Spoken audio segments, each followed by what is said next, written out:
Last October, it appeared that the radical India, Middle East, Europe economic corridor, IMEC for short, was shelved. Hamas's horrific attack on Israeli civilians triggered off a war in West Asia that continues till date. Now, 6 months later, there's hope for the corridor. India and the UAE have begun work on the first stage of the IMEC. The first senior level official meeting is likely to take place on the 15th of May. Now, this meeting will work to establish the protocols so that goods and containers once cleared at the Indian port of Mundra are not reopened at UAE's Fujairah port, and they're allowed to proceed to the final destinations in Europe or America. That's good news for IMEC. Now, IMEC will also be discussed when US NSA Jake Sullivan visits India for the iCET meeting with his Indian counterpart Ajit Doval later this month. Now, the IMEC was conceived by Prime Minister Modi and President Mohammed bin Zayed, with US and the Saudi Arabians joining in. It was during the G20 Delhi summit that the MOU was signed. Will IMEC finally take off now, and will this boost economic development in the region? Will the corridor be successful in laying cables for electricity and digital connectivity, as well as pipe clean hydrogen and exports along the railway routes? Joining me to discuss this today are Ambassador Navdeep Suri and my colleague R. Sridharan, who's International and Group Editor, Business and Economy of News9. Gentlemen, welcome to the News9 Plus show. Ambassador Suri, you've just authored a very detailed report on the IMEC. If I may say so, it's spoken of a lot of green shoots for the IMEC 6 months after the attacks, where we thought that it was going to be shelved for a long time. When do you see the first containers actually moving along the IMEC corridor? I think that's several years away, Sandeep. This is, I think it's important to separate the vision, the concept from the actual implementation and execution on the ground. And we can discuss each of those. But let's talk about the vision first, right? The vision is to connect India, the Middle East, and Europe through a corridor that will have an eastern leg, which starts from India's west coast and goes to points in the Gulf. It could be Fujairah, it could be Jebel Ali, it could be ports in Saudi Arabia. And from there on, a rail network that takes the material, the goods, across to Haifa in Israel, and then on a ship to any port in southern Europe for the western leg of the corridor. Then say from Piraeus in Greece, you can then take on Europe's rail network those containers to any point in Denmark or Sweden or France or Germany. And that's only the goods dimension, right? And as you mentioned, there are 3 other dimensions on it, which are really quite futuristic. And there's the digital corridor, along with the goods corridor, and that is predicated on the need for having secure, high-speed data connections, which link our countries, and the obvious but unspoken need to counter China's dominance on submarine cables that we are witnessing. The third dimension, which I think we are actually seeing work happen on that much faster than on the others, is renewable energy grid connectivity. This has a lot of potential. India and UAE are already in talks for connecting the electricity grids for renewable energy, and discussions have also started with Saudi Arabia. And there's a lot of potential as part of India's International Solar Alliance, as part of our One Sun, One Word, One Grid proposal, to see whether you can really have renewable energy grids interconnected so that you obviate the need for expensive battery storage system and essentially follow the path of the sun. And the fourth, which is perhaps the most futuristic of all of these, is the green hydrogen connectivity, because while green hydrogen is clearly the fashion of the day, there's a lot of work to be done in terms of actually transporting green hydrogen across pipelines, whether you convert it as ammonia or take it in some other format. So what I'm saying is, this is a visionary project. It's good for the planet, it's good for climate, and it creates supply chain resilience for us. It reduces our dependence on the Suez Canal, has a lot of positives for us at a geoeconomic level. But there are a whole bunch of issues, even if October 7 had not happened. Yes. I say this very carefully. There are a whole bunch of issues that need to be tackled. Those range from standardization and harmonization of your tracks, of your containers, harmonization of customs processes so that goods can travel seamlessly across national borders, and you're talking about several national borders. All of that work that Europe has done so diligently over the last 3 decades or more, in terms of that movement of goods and services seamlessly across Europe. So I think there's a lot of work to be done, and we haven't even come to who funds it. Right? So what I want to say is, even if October 7 hadn't happened, this project would have taken years to come to fruition. And I think we need to keep that in the back of our minds as we look at the impact of October 7. Yes, today the Middle East is in a place where there is no mood for this kind of ambitious connectivity that involves Europe. But people who are, that might be the mood on the street or in the media, but people who are actively engaged with the project realize that this is a longer term project. And hopefully the next year, 2 years, things will fall into place. So we must continue to work on the longer term vision and not get completely taken over by the post-October 7 scenario. Absolutely. And, thanks for summing that up so beautifully, Ambassador Suri. Sri, this point that Ambassador Suri made, that it's actually about the long-term vision. And that possibly explains all the meetings that we are seeing now with between India and the UAE and India and the US and all the key stakeholders in this. They're saying that, look, we think that the trouble in Gaza, as unfortunate as it seems to be for the short term, we are planning for the long term, 5, 6, 7 years when the project is actually likely to take off. Tell us why it's so important for India to be a key part of such corridors like this. The IMEC, when it was unveiled last year in Delhi, I think most of us were taken completely by surprise. No one had anticipated. But what's the key thing for the Indian economy? Why is it so important for the India growth story? Absolutely, Sandeep, because if you look at what this project really is doing at a fundamental level, it's bringing 2 continents closer. The European continent with the Asian continent. And what is the difference between these 2 continents? Asia is still underdeveloped, especially India. We have a lot of talent pool, but it's still a growing economy, a poor economy compared to the wealthy European economies and even the Middle East economies. So there is a balance of resources that can now happen. We have the resources and Europe offers you the market access. Right? So even for European companies' perspective, where the aging population is a challenge, they can tap into the labor pool of, this part of the world. So it's a wonderful idea. No doubt about it. In fact, if you remember, President Joe Biden called it a real big deal when he came and he flew all the way from US to be at the sidelights of the G20 summit and make that statement. So we know that it's a grand plan. But as Ambassador Suri also hinted, Sandeep, the risk with anything like this, with something as complicated as this, it's not just a question of multiple countries being involved in it, but countries which until recently, were actually not even on talking terms. They came together to say, yes, we're going to do this, and now we have this sudden fracture in the Middle East because of the situation between Israel and Hamas. And the rest of the players, obviously, in the region. So all it's going to take to disrupt this project once again is for one of the governments involved to lose interest in it.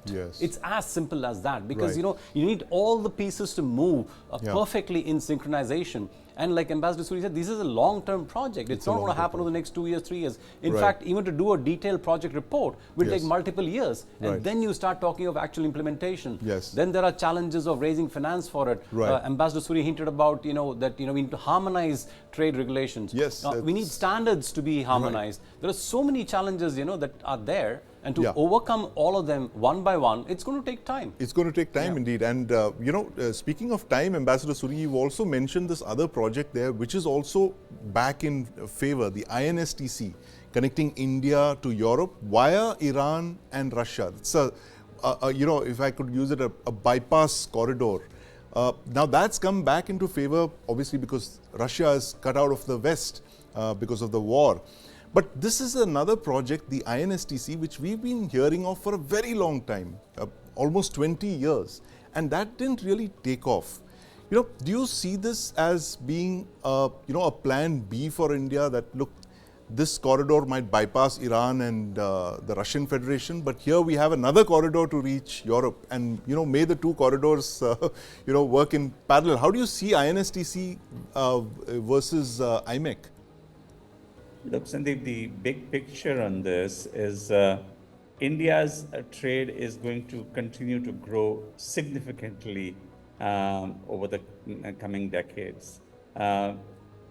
We are still a fairly small percentage of global trade. India's two fastest growing markets, largest markets, are Europe and the US.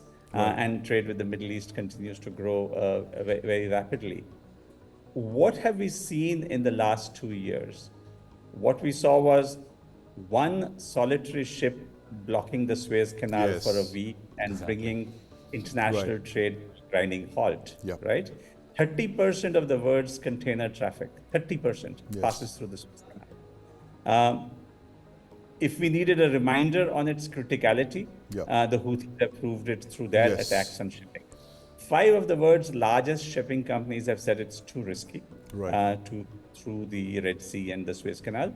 And so they are taking the ancient Cape of Good Hope route, which adds 6,000 kilometers to a typical journey and adds close to $1 million in shipping costs. Right. For us, post-COVID, during COVID, we started talking increasingly about supply chain resilience. Right. Today, if we want resilience, I think we want several corridors, so that we are not at the mercy of one, we are not at the mercy of either a broken ship in the Suez or of non-state actors like the Houthis, who can literally hold the global economy to ransom. Yes. And so as far as I am concerned, I see zero contradiction between the Chabahar corridor, INSTC, or the IMEC.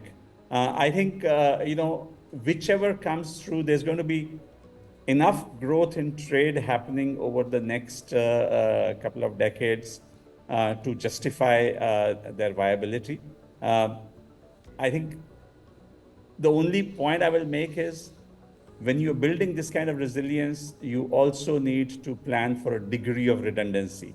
And I think having more than one corridor in addition to the Suez Canal will provide that resilience because of the redundancy. And mind you, it's not just India which is in the game. You also have Iraq and Turkey in particular, very exercised by the fact that it's left out of IMEC, because Turkey's always seen itself as the natural bridge between Europe and Asia. And it argues that probably if the ships were to come from the west coast to Basra and get on a road come rail link through Turkey to the Mediterranean, that might be a more efficient way. So there are several games in town at this point of time, linking Europe with Asia. And I think from a business point of view, it'll be good to have a somewhat more competitive environment as opposed to the monopoly that the Suez Canal currently enjoys. Right, absolutely. Multiple redundancies there, Sri, as Ambassador Suri was mentioning. And do you think India's the right country to bet on multiple horses, given the fact that we are literally friends with everyone? We have no enemies anywhere in West Asia apart from the 2 countries we share geographical boundaries with, and those are locked. But how does India's placement in the world today, where we have friends with both of these rival blocs, how does that help these multiple corridors? I would go to the extent that if we are seeing acceptance for an idea like IMEC, and the fact that now people are actually at the negotiating table looking at how do we make it work. I think it's largely because of India's leadership and Prime Minister Modi's leadership, and the goodwill and the equity which he enjoys with a wide variety of countries on different ends of the spectrum. So I think that's the ability which our leadership has demonstrated. Right. That this is a project, this is a dream which is worthy for every country involved in it to follow. For to see to come to fruition. Right. Don't forget that the countries involved represent almost half of the world GDP. About $105 trillion is the world GDP, and these countries which are participating in this are almost $45 trillion put together.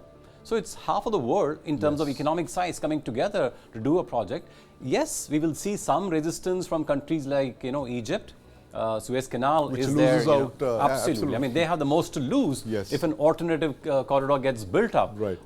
But that's what I was saying, that on a political risk to this project is probably the highest. Right. I think we can still overcome the economic hurdles like mobilizing money for it. Yes. I think if you have a good, compelling story, a proposition, I don't see why even private investors won't want to be part of this. Right. So I think the easiest disruption that can come from is the political disruption to this whole project. Right, absolutely. Important point there, Ambassador Suri. And how do you, as Sri was mentioning, how do you de-risk this project from these political uncertainties?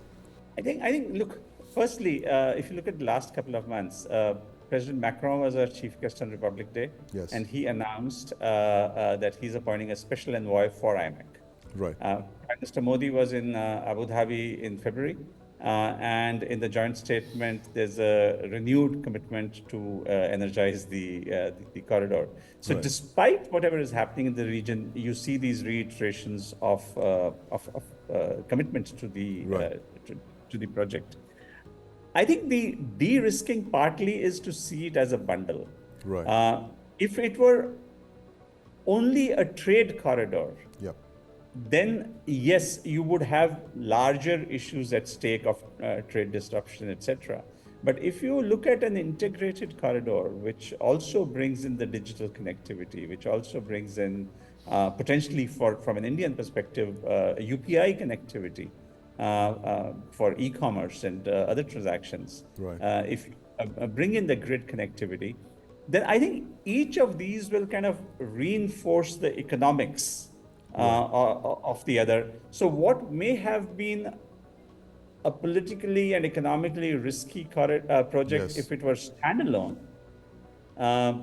probably gets somewhat de-risked when you have all of these players involved. Right. And I think the fact that you've got US rock solid behind it, and that I don't expect that to change if Trump comes into power tomorrow. It might be one of the few things that actually holds, because it's the kind of thing that emanates from the Abraham Accords and the I2U2, which made it possible. You have, at the G20, while you mentioned the 4 countries, I think it was significant that the European Union president and the leaders from Italy, Germany, and France were also present on the table to sign off on the corridor. And from this region, you've got India obviously as a critical player, but you've also got Saudis and Emiratis, who are the 2 heaviest hitters in the region on board. Right. That's a lot of firepower, right. both in economic and in political terms. Right. So the point that I made in the paper is really what you're talking about is continued political will. And you will need large doses of that for a sustained period of time, to really see it through. To me, that's important, because often in democracies in particular, attention spans can get limited. Right. And if we retain that focus, that this is a long-term project, if the NSAs of the respective countries continue to drive it, I think there is a reasonable chance that you will continue to see progress in the coming months and years. Absolutely, reasonable chance. Just to add to Ambassador Suri's points, actually, in terms of the intention of at least 2 very critical, countries in doing business with India, there's no doubt about it, Sandeep. The For EU example, and the US. Absolutely, and also I think closer home, Saudi Arabia and UAE. Right. Saudi is talking of investing about $100 billion over a period of time in India. UAE is talking about investing $75 billion. Right. So these are not small sums, these are massive figures. So it shows their confidence in the Indian economy and that India is the right partner for them also. They see a lot of synergies. for growing together. It's not about just one economy growing. It's mutual, growth that comes from this kind of a thing. The proposition that Ambassador Suri is also hinting at. Yes. It's not just politics, but it's compelling economics at work. Absolutely. Which should keep this together. It should keep it together, and as you mentioned also that the bundling of this that will make Absolutely. it more attractive for the stakeholders, and the fact that if there's a saying for this IMEC corridor, if they should give it a buzzword, it should actually be 7 words. Now is not the time for war. Sri, but thank you very much, Ambassador Suri, for joining us this evening. My colleague R. Sridharan, to talk about the IMEC, the game-changing economic corridor, which is more than just economics. It makes good business sense, and it's actually a peace corridor as well. IMEC back on track. Good news for us here, even as we're dealing with one of the most unprecedented wars in West Asia. Thanks for watching. Streaming on News9 Plus. News is now content. Subscribe and get free vouchers.